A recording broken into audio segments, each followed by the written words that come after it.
Welcome, everybody. Welcome to our expert learning session about how to survive. Can you hear me? No, please put in. Okay, perfect. Thank you. All right, so let's start again.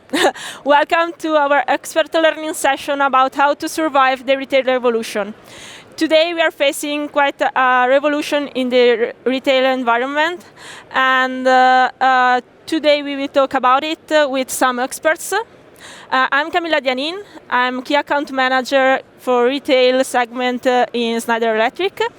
And let's have a quick look about the situation we are facing today. And so 68% of the population will live in urban communities till 2050. So this is a matter of the first trend is urbanization. And what does it mean?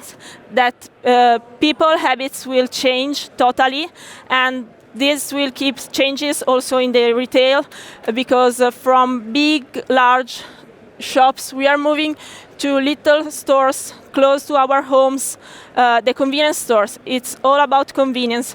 So, and this will happen both in large cities than in small town. Let's think about, I come from Padova, a small city close to Venice in Italy, and my mom every day goes to work by bike, and then when she comes back, she pick up something for dinner in the little convenience store close to her home, and that will happen everywhere. So this is the first trend, urbanization and change of habits. Second, millennials will hold the majority of spending power, and millennials want to spend their money in experiences. So the brick and mortar stores has to become experience hub. Let's think about Nike opened a flagship stores in New York City with a basketball court inside, and a treadmill with some screens when you can try your shoes and run or have a basketball match. And it's quite funny. So brick and mortar stores has to become experience hub, because we can get everything online, whatever we want in some clicks, and in few hours or a day, we can get it at home. So we need something to go to physical stores, and this is experience, because we cannot get experience online, so we will get it in physical stores. I mentioned the online shopping, and this is the third major trend. That's omnichannel. This is the key word. Who is starting from physical is moving to online shopping, and who is starting from online is moving to physical. Amazon, for example, 2 years ago bought Whole Foods, and they are building Amazon Go stores. So that's it. Both. You have to have both physical and online channels. Last but not least, sustainability. It is no more an option. It is the only keyword. Millennials will push brands to be sustainable and to be transparent about it. Last month, a fashion pact has been seen in Paris, and it's a matter both of materials and gas. We have Panasonic here, so we can speak about it later. So this is the situation, and so I introduce our experts. I'm really glad to present to you our speakers. We have Bruno Sirletti from Fujitsu. He is the Vice President, Head of Retail and Hospitality in Fujitsu. He is leading the retail and hospitality industry sector across EMEA. He promotes Fujitsu end-to-end strategy around retail digitization, focused on improving store experience, reducing store operating costs, and better targeting customer needs. So welcome, Bruno. Really glad to have you here. Thank you, Camilla. Hello, everyone. So then we have José Manuel Alves, Deputy Managing Director of Panasonic. With more than 15 years experience on the European market, José is committed to support Panasonic customers to reduce their CO2 footprint and accelerate their energy transition by proposing sustainable solutions for each market segment. Welcome, José. Thank you. And Christophe Chamfeuil, really glad to have you here.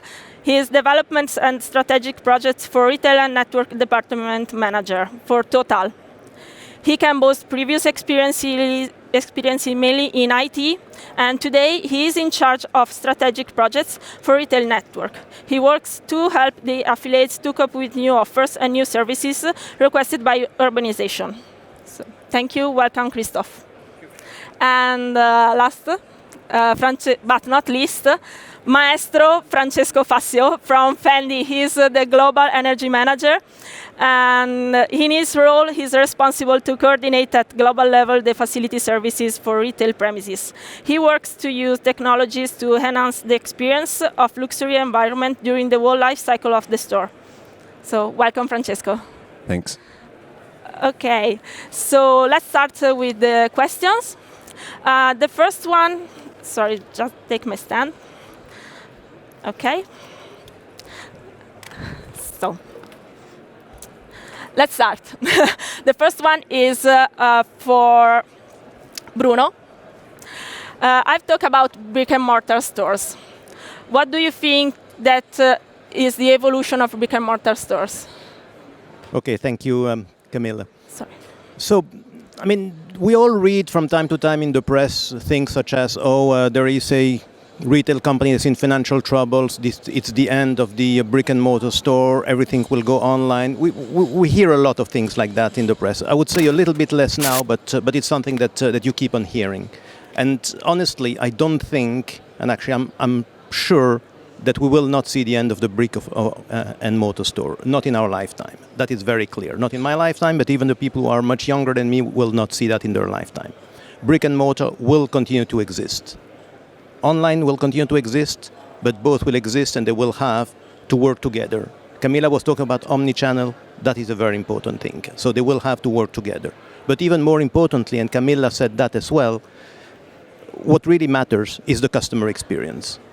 That's the very important thing. So what you want to do with your brick and mortar store, with your physical presence, is to have an experience that is different from the experience that you can have when you go online. If you have a store that the only thing that your store does is just to say, okay, I have products there on shelves, somebody comes, picks the product, and then pays, that sort of store will probably disappear because you don't add any value. You cannot beat Amazon at that. They will have always better prices because of their model. They will always have more choice, especially with their marketplace. They will have more choice than what you can have in a physical store, so you cannot win that game. The only game you can win is the experience game. And the experience can be a lot of things. It's not necessarily linked with technology. It can be you have a cook that's cooking, and so when you go do your grocery shopping, there's a cook and say, oh yeah, that looks interesting, it looks good, it seems to be easy to make. You cannot do that online.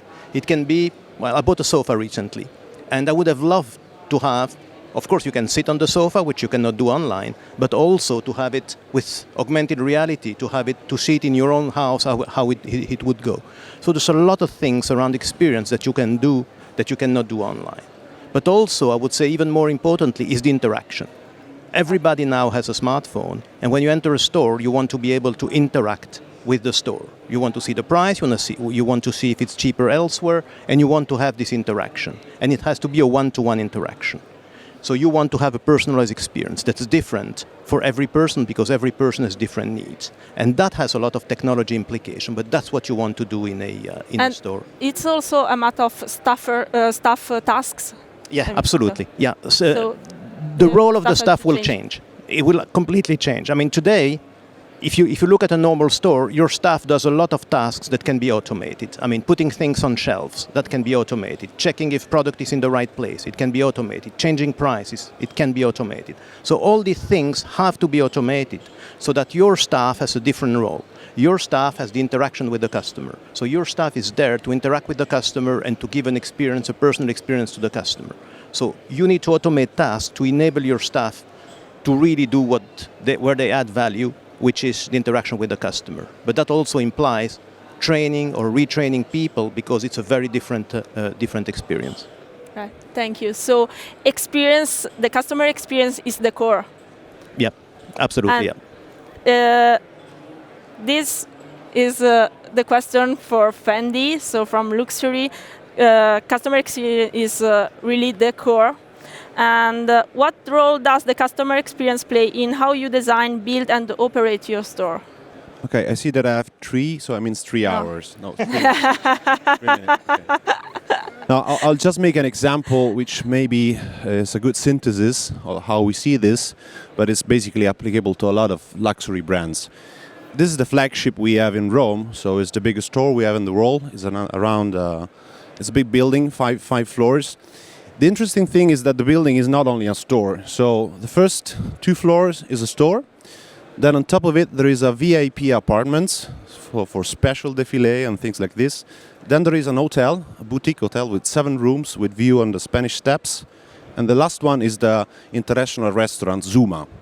So clients which are going to our stores are not basically going there to purchase something and go off. They are going there for a weekend. So they stay in the hotel, they have a nice dinner on the rooftop, and then they're going down, and hopefully they will spend more money than they spend to the restaurant. So the idea is basically let the client have a whole experience, and they are purchasing not a product but a status. This is what we all do. When we purchase a type of computer instead of another one, we are choosing how we want to look to the other people. And so this is what we want to sell, a status, an image to the world. They want to experience the brand. But not only, the clients which are purchasing in our stores, they want to demonstrate they live in a certain way. So this is what we want to sell them. So not only online, we need to do it in a physical space. And another thing, we want to engage them to what we do. So inside the same store, you don't only have shelves with stuff on the shelf, but you also have the food atelier. So it's where we work pieces. So it's like a Michelin star restaurant where you have a glass, and behind the glass you see cooking people that are preparing your meal, and you are more engaged because you see how they do it and you want to eat it. And so this is what we do in the store, the same. So there is a glass, and behind this there is people which are basically working on the product. So, and this is very engaging for the client because they can really understand how things are done and can be more connected to the product we do. Cool. And so to be sure that they are a point of engagement, you have to change the display of every store, so you have to be flexible. Yes, but of course you need to be very flexible in the way you adapt the store, because experiences, unfortunately, once you have done it, are less interesting. So you have to provide always new experiences, and so we have to feed the stores with this. And to do this, basically, we have to modify the way stores are conceived and basically operated. And this is a tendency that we see very clearly, especially in the luxury world. In the past, we were trying to design stores which were like very luxury houses. Now we are moving towards a box which is much more simple in the design and the appearance, but it's much full of technology to follow up on the different changes that we do. And then we equip the stores every day with new things so that the client is more, let's say, engaged and can go to the store and is motivated to go there, because the times go there looks different from the time he went there in the past. Okay, so thank you. So the customer expectations are really important. And José, how do the regulation and standards, almost about sustainability, I think, are impacting the retail strategy? Can you talk about it? Yes, of course. In fact, what we see is all our large companies have different types of strategies, but what they want is to have the same experience throughout the world to give to their customers. Please, okay. Yeah. So what we can see, for example, if we go to a Starbucks, we want to have the same type of experience in Montreal or in Stockholm or in Sevilla. But for the other side, we have very strong regulations. We are, for example, in Europe, and country by country, we do have different type of regulations for climate, for example, for air conditioning. And also we have different usage. So for example, in Stockholm, we may have different type of air conditioning or heating than in Sevilla again. So somehow we need to cope as a manufacturer with all these different parameters So of course experience, but also comfort and regulations. So talking about regulations, this is very important to have somehow one standardized products we can go through all types of conditions and can cover all types of countries. At the same time, if we have one platform which is able to aggregate all this information, then we can have a very clear monitoring in terms of, for example, CO2 footprint, but also in terms of comfort, in terms also of predictive maintenance, in order to avoid, well, problems on the shops, which will create later on uncomfort and will destroy, in fact, the experience to the customer. We have been discussing yesterday about what could be one day of without air conditioning in one shop. It could be one day of complete loss of sales.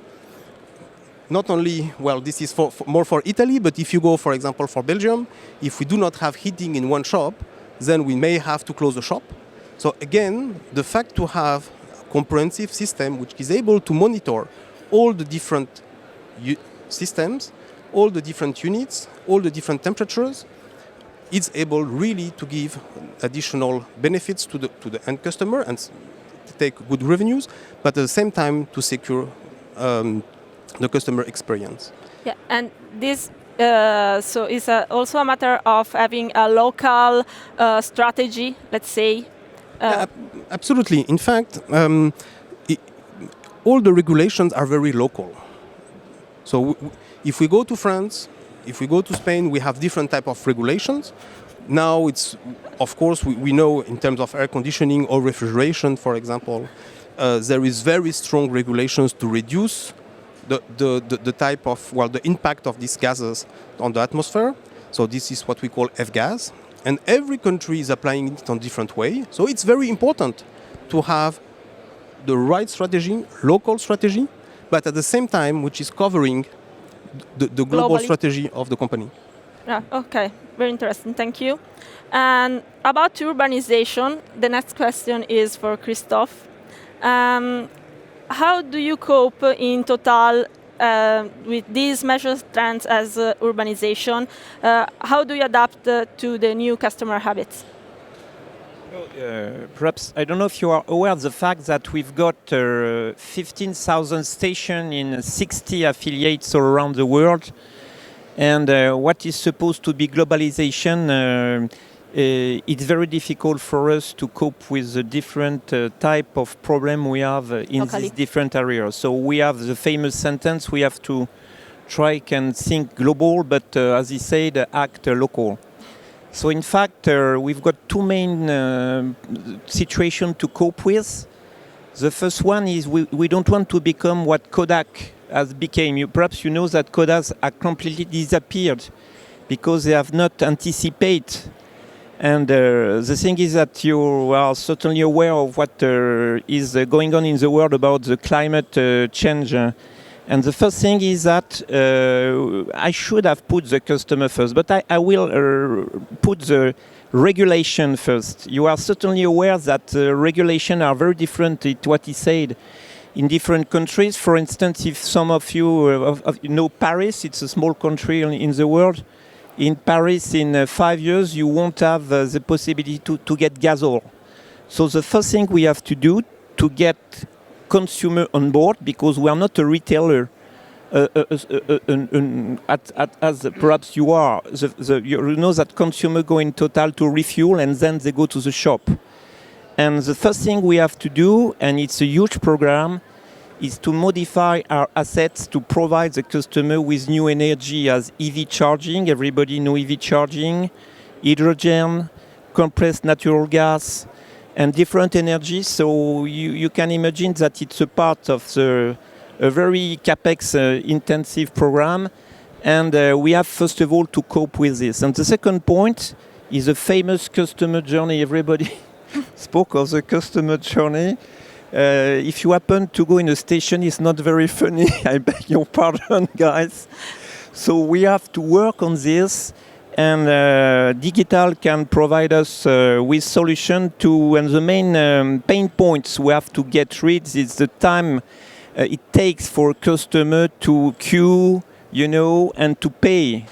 And digital, it's a part of the meeting, will provide us with a solution. And the last point, we think that in the future, our plots will be very difficult to manage. You know, the tenant in the station will have to cope with different energy, will have to cope with specific legislation for HVAC, he will have to cope with CO2 footprint. So we have, he said, and we are trying and design cockpit, for instance, to help the guy in the station to monitor all that stuff. And this part is really an invariant all around the world. The other part, it's much more depending upon what occurs in each country. But we have to work on these three. We are working on these three trends. Okay, well, it's really a huge work. So we will talk about it also later with the next question that I have for you. So keep ready. But before I want to ask to Francesco. We talk about how retailers need to adapt to these major trends. But how do you actually convince your top management? I ask it to you because of your luxury Yes. retailers. So maybe it's not your core, the technologies and so on. So how do you convince your top management?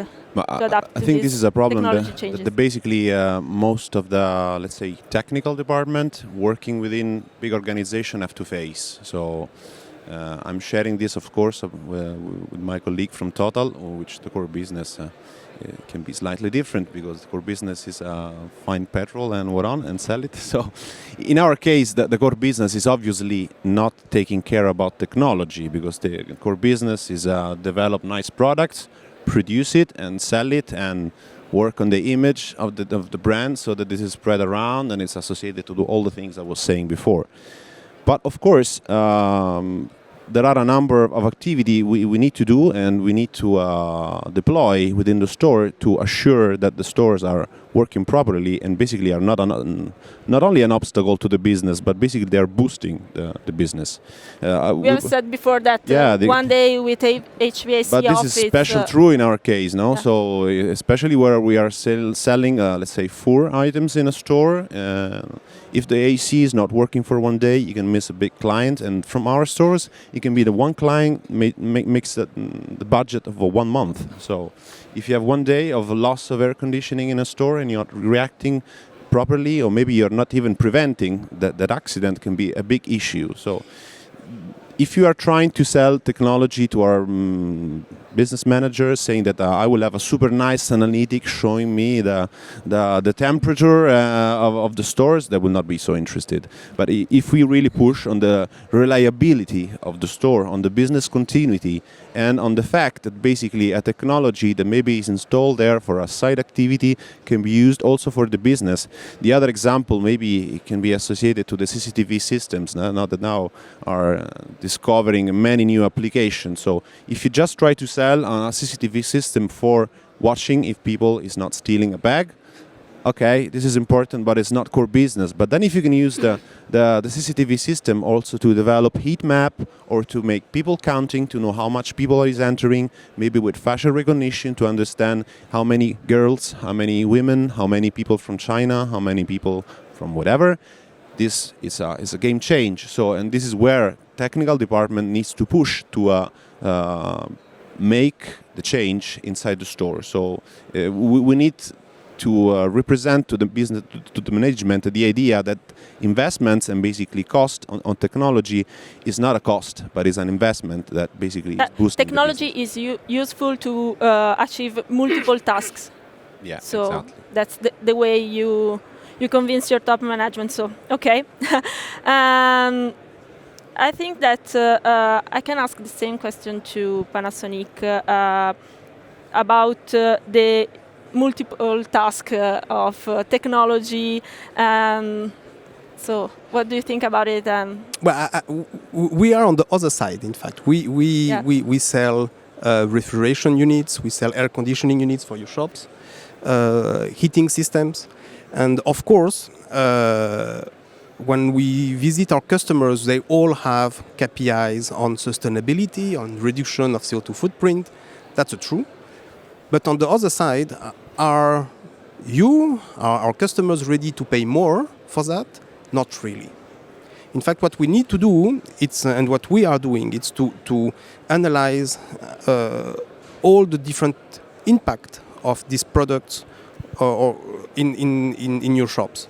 Typically, there is some maintenance, there is some breakdowns, there is some regulated checks that have to be done, for example, every 3 hours, every 4 hours on the freezers. All these today, most of the cases are done manually. If we come with a solution which is able to do it through the cloud on all the shops on the automatic way, thanks, for example, to EcoStruxure platform, then in this case, we are not only fitting the sustainability targets of the company, but also we can reduce the cost as a whole, not only on the products, but on the complete ecosystem around, in fact, the customer satisfaction. So we will secure that we have the right temperature, we will secure that we are fitting the right regulations, we are making all the checks needed, and we are securing on the other side that we are able to predict that something is going wrong, and then we can make maintenance before even some damage occur. And especially when we are talking about food, it may happen, and it happenings, that some cases the cold chains are breaking, there is thousands of euros of food which is damaged, and this is a direct cost for the company, while if we had the right way to control and to monitor, of course, this could be safe. So we need to consider the complete ecosystem in order to reach all these different targets. And I think we have a great opportunity right now, because we all have to make a change. We all have to reduce our CO2 footprint. So let's take the opportunity, going to IoT systems, going to these new technologies, to at the same time improve customer satisfaction and customer experience on the shops. So it's quite interesting. We can achieve multiple targets on sustainability, efficiency, and customer experience, and so on, with these new technologies.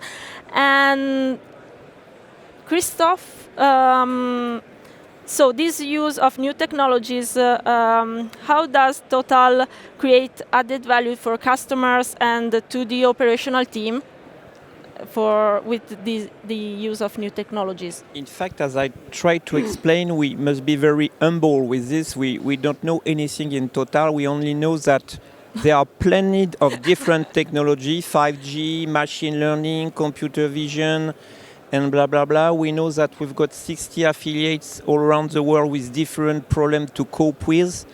And we have decided to boost the innovation process by promoting what we call a MVP factory or POC factory, minimum viable program factory. And this is a way we select ideas, we validate, we rank them in Paris, and we provide means to the affiliate to develop tests, providing the fact it uses new technology and it can be achieved within 12 months. So this is a part of the story.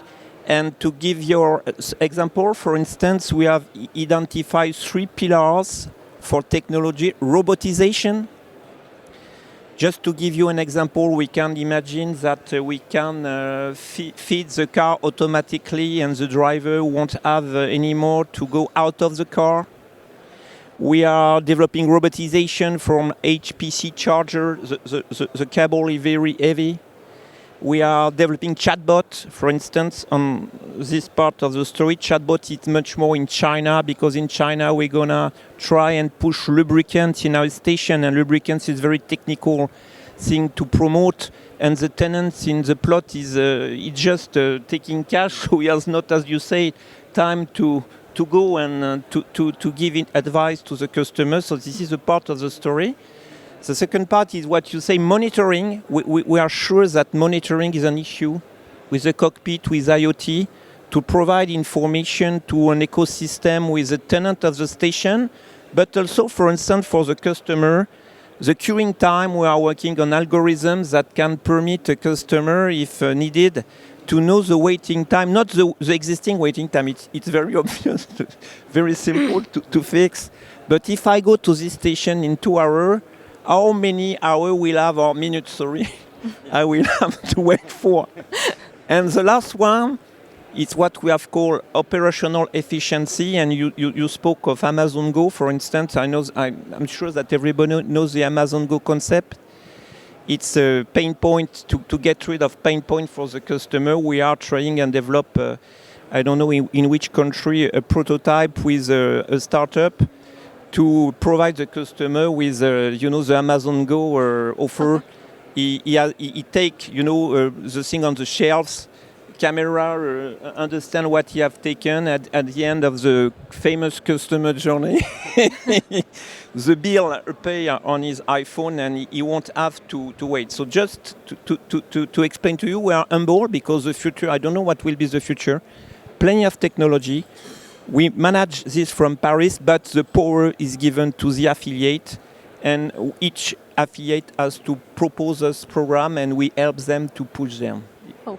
Yeah. Wow. It has just started. Huh? So in 10 years, perhaps I will have something to explain. We will meet again in 10 years and have the new part of the story. Okay, so I think that it's quite interesting. So thank you. And last question is for Bruno. So we have seen a lot of changes happening, and so how do you commit to make these changes happening, and how you become a retail transformation main actor? Wow, quite a program. I mean, we spoke a lot about technology today. Me and my colleagues here spoke a lot about technology. In this room, you see a lot of technology, digital transformation, digital. These are very trendy words, but I don't think that the retail that will be the most successful tomorrow are those that will use the most technology. It's not just about technology. Although we sell technology in our company, I should not say this, but really, it's not about the technology. It's about processes, people, and technology. And the most important thing is probably processes. So basically, what you need to have is that all your processes need to be customer-centric, but technology-enabled. So, but not the other way around. It's not technology-centric. If you start to do things in a technology-centric way, you're going to fail. You have to be customer-centric, and then technology is an enabler, and the people are enablers to that. Let me give an example. Since Bertrand likes to talk about customer journey, let's talk about customer journey. So, if you enter, technology journey is something that starts probably before you enter a store, with the information that you already give to the customer, and then the moment the customer enters the store, then there will be a constant interaction with this customer. This interaction has to be personalized, which means that different people will want different things. You have people that want to have a store assistant talking to them all the time. You have people that don't want to have store assistants talking to them. They want just to browse themselves. So there's a lot of interaction that's needed. And with technology like big data, artificial intelligence, we're talking about facial recognition and other things, you know who your customer is, or you study the behavior by just looking at your customer with cameras, and you kind of model what sort of behavior this customer has and what sort of information they need, and then you try to have a customer journey that is the one that this specific customer needs. Customers will go to the place where they have the best experience, and that's where they will go purchase. So this customer experience is extremely important, has to be personalized. So the important thing is to personalize the experience, to have the good experience, and technology is there to help. Technology is not there to lead, technology is there to help.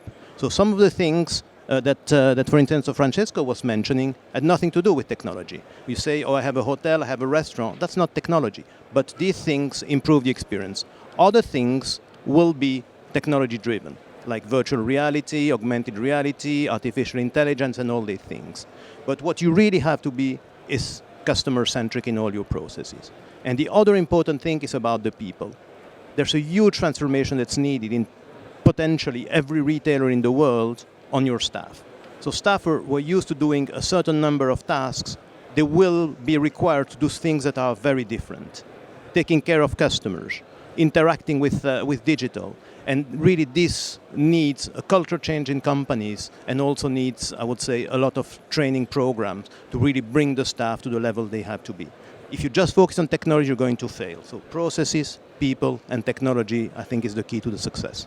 So you have to change the culture, both of the company and the staff and so on. So well, when I say changing the staff, it doesn't mean like sending everybody home and bringing new people. Changing the culture, and I think so you have to train them to change company processes and so on. So absolutely, yes.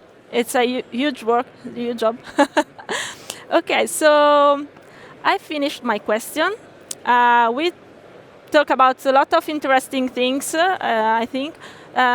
So we talk about experiences, about brick and mortar stores that have to become experience hub, and because the customer experience is the core for a retailer. And we talk about sustainability and regulation, both globally and locally.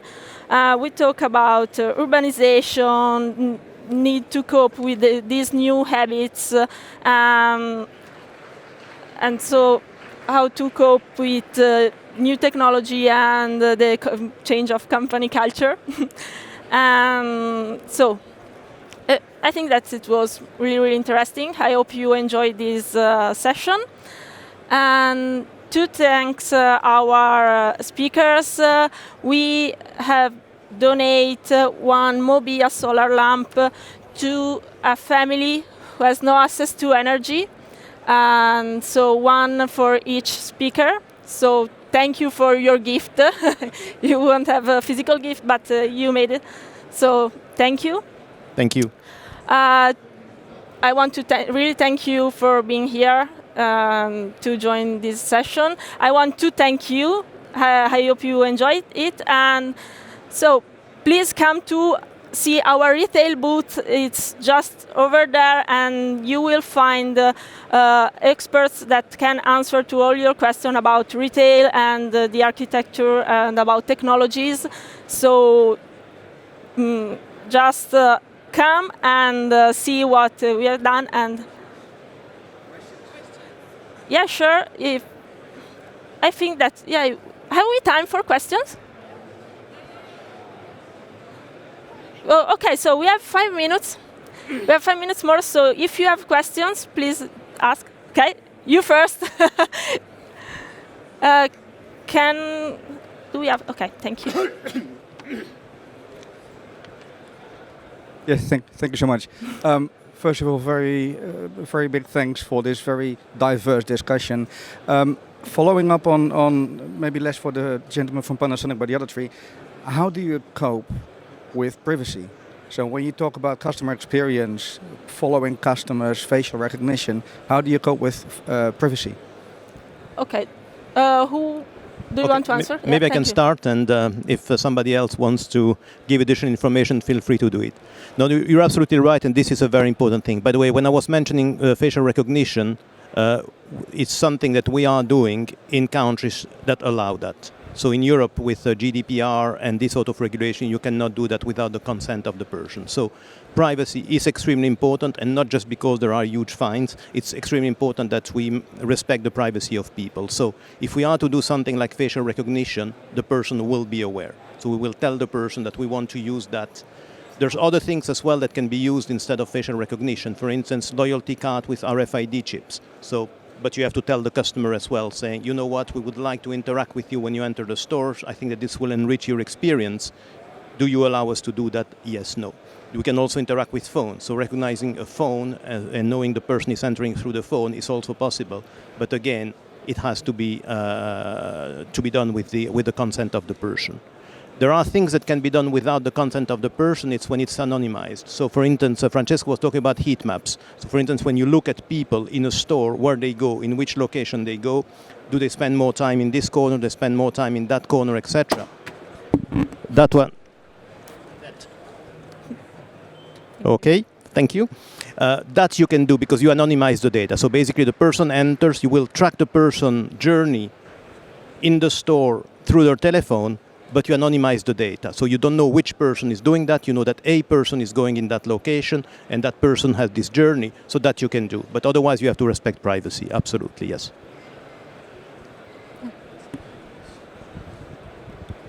Of course, this is a central point. So, especially when we are talking about CCTV systems, so faces of the people, it's a delicate issue to handle. I wouldn't have to say it, but in Europe it's just not the case to use a facial recognition system. But somewhere else is used. But I know for sure that in the Dubai Mall, that they are facial recognitioning every single people which is entering the space, following up what they're doing. If they have suspects, they can grab it in 5 minutes. So let's say there are very different approach to the problem. But of course, in some area of the world, it's still a big issue from my point of view, even correctly.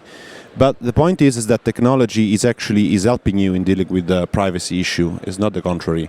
Because, for example, if you don't have a remotely connected system for CCTV, and you just have a local system, nothing prevents that somebody can steal the recorder where you have images or just accessing to it and making a wrong usage of it. Having a remote control of it under maybe a secured rack where you have an access control system is basically giving you much more assurance that the policy that you establish at corporate level are respected in the different countries, maybe with different approaches. This is the global problem, no? So technology is basically an asset in dealing properly with the privacy issue. Is not the contrary. So, Thank you. Cool. Yeah, if you have more questions, please. Oh, you become shy. So if you have any other question, please come to our booth. You will find the speakers and other experts about technology, so you can ask with any question. And there is also a virtual mirror that is really funny. You can try some clothes and take the picture as a memory of this Innovation Summit in Barcelona. So I want to thank you again for your attention. And so see you today. And thank you. Thank you. Thank you to all our speakers. Thank you.